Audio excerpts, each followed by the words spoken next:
ಗ್ರಹಗಳು ಸಂಚಾರ ಮಾಡುವಾಗ ಕೆಲವೊಂದು ಸ್ಥಾನಗಳಲ್ಲಿ ತುಂಬಾ ಶಕ್ತಿನ ಪಡೆದುಕೊಳ್ಳುತ್ತೆ. ಆ ಸ್ಥಾನಗಳೇ ಗ್ರಹಗಳ ಉಚ್ಚ ಸ್ಥಾನ, ಸ್ವಕ್ಷೇತ್ರ ಮತ್ತು ಮೂಲ ತ್ರಿಕೋನ ಸ್ಥಾನ. ಗ್ರಹಗಳ ಮೂಲ ತ್ರಿಕೋನ ಸ್ಥಾನ ರಾಶಿಯ ನಿರ್ದಿಷ್ಟ ಡಿಗ್ರಿಯ ಒಳಗಡೆ ಬರುತ್ತೆ. ಒಂದು ರಾಶಿ 30 ಡಿಗ್ರಿ ಇರುತ್ತೆ. ಗ್ರಹಗಳ ಮೂಲ ತ್ರಿಕೋನ ಸ್ಥಾನ ವಿತ್ ಎಕ್ಸಾಕ್ಟ್ ಡಿಗ್ರಿನ ನೋಡೋಣ. ಸೂರ್ಯ ಗ್ರಹದ ಮೂಲ ತ್ರಿಕೋನ ಸ್ಥಾನ ಸಿಂಹ ರಾಶಿಯ 1 to 10 ಡಿಗ್ರಿ ಒಳಗಡೆ ಬರುತ್ತೆ. ಈ ಸ್ಥಾನದಲ್ಲಿ ಸೂರ್ಯ ಗ್ರಹ ಇದ್ರೆ leadership quality, fame, self confidence ಮತ್ತೆ ಸರ್ಕಾರದಲ್ಲಿ ಹೈಯರ್ ಪೋಸ್ಟ್ ನ ಕೊಡುತ್ತೆ. ಚಂದ್ರ ಗ್ರಹದ ಮೂಲ ತ್ರಿಕೋನ ಸ್ಥಾನ ವೃಷಭ ರಾಶಿ, ಎಕ್ಸಾಕ್ಟ್ ಡಿಗ್ರಿ 4 to 20 ಡಿಗ್ರಿ. ಇಲ್ಲಿ ಚಂದ್ರ ಇದ್ರೆ ಮಾನಸಿಕ ನೆಮ್ಮದಿ, ತಾಯಿಯ ಪ್ರೀತಿ ಸಿಗುತ್ತೆ.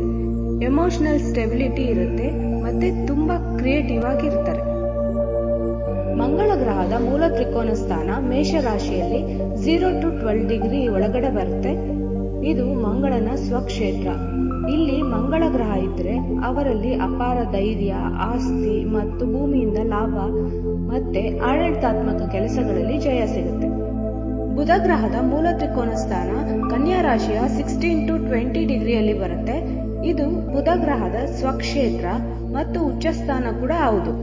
ಇಲ್ಲಿ ಬುಧ ಗ್ರಹ ಇದ್ರೆ ತುಂಬಾ ಇಂಟೆಲಿಜೆನ್ಸ್, ಬಿಸ್ನೆಸ್ ಮೈಂಡ್, ವ್ಯಾಪಾರದಲ್ಲಿ ಲಾಭ, ಗುಡ್ ಕಮ್ಯುನಿಕೇಶನ್ ಸ್ಕಿಲ್ಸ್ ನ ಕೊಡ್ತಾನೆ.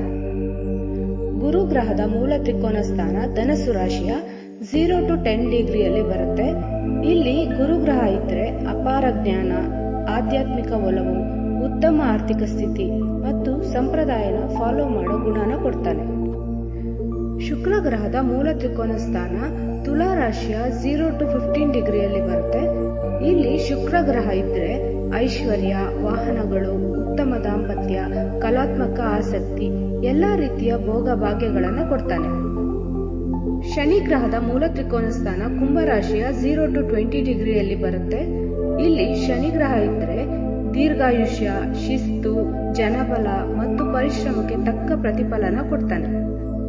ಮೂಲ ತ್ರಿಕೋನ ರಾಶಿಯ ನಿರ್ದಿಷ್ಟ ಡಿಗ್ರಿಯಲ್ಲಿ ಇದ್ರೆ ಗ್ರಹಗಳಿಗೆ ವಿಶೇಷ ಸ್ಥಾನಬಲ ಸಿಗುತ್ತೆ. ಗ್ರಹಗಳು ಈ ಸ್ಥಾನಗಳಲ್ಲಿ ಇದ್ರೆ ಕಂಪ್ಲೀಟ್ ಫುಲ್ ರಿಸಲ್ಟ್ ಸಿಗುತ್ತೆ. ಈಗ ನಿಮ್ಮ ಹಾರೋಸ್ಕೋಪ್ನಲ್ಲಿ ಯಾವ ಗ್ರಹಗಳು ಮೂಲ ತ್ರಿಕೋನ ಸ್ಥಾನದಲ್ಲಿ ಇದೆ ಅಂತ ನೋಡಬಹುದು. ಈ ವಿಡಿಯೋ ಇಷ್ಟ ಆಗಿದ್ರೆ ನಮ್ಮ ವಿಡಿಯೋನ ಲೈಕ್ ಮಾಡಿ, ಚಾನೆಲ್ನ ಪ್ಲೀಸ್ ಸಬ್ಸ್ಕ್ರೈಬ್ ಮಾಡಿ. Thank you for watching.